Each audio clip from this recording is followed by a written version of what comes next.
ពរៀមច្បងសងសវណ្ណភៀមសូមថែខ្លួនឲ្យបានល្អអនាគតល្អនៅចំពោះមុងសាងនៅមហាកុសលមានឆន្ទទាំងមួមុនក្រុមកនលែងប្រឈមទៅកាន់ពីភពឡងជូនប៉ប៉ោកងធរិចម្រើនរងរឿងទៅមុងជោគជ័យជារៀងនិរន្តរ៍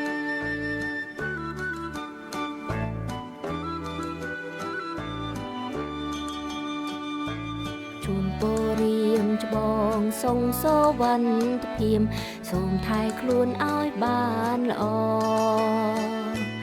អនាគតល្អនៅចំពោះមុងសាងនៅមហាកុសលមានឆន្ទទាំងមួ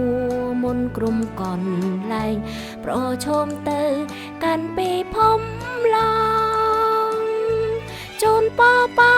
កងធរិចម្រើនរងរឿងទៅមុងជោគជ័យជារៀងនិរន្តរ៍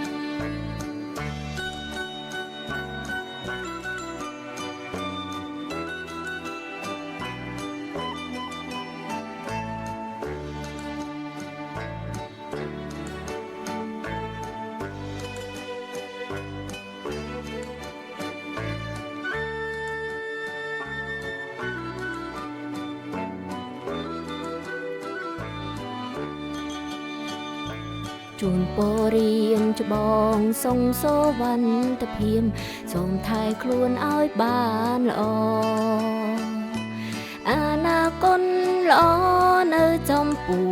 មុងសាងនៅមហាកុសលមានឆន្ទទាំងមួមុនក្រុមកនលែងប្រឈមទៅកាន់ពីភពឡងជូនប៉ប៉ោកងធរិចម្រើន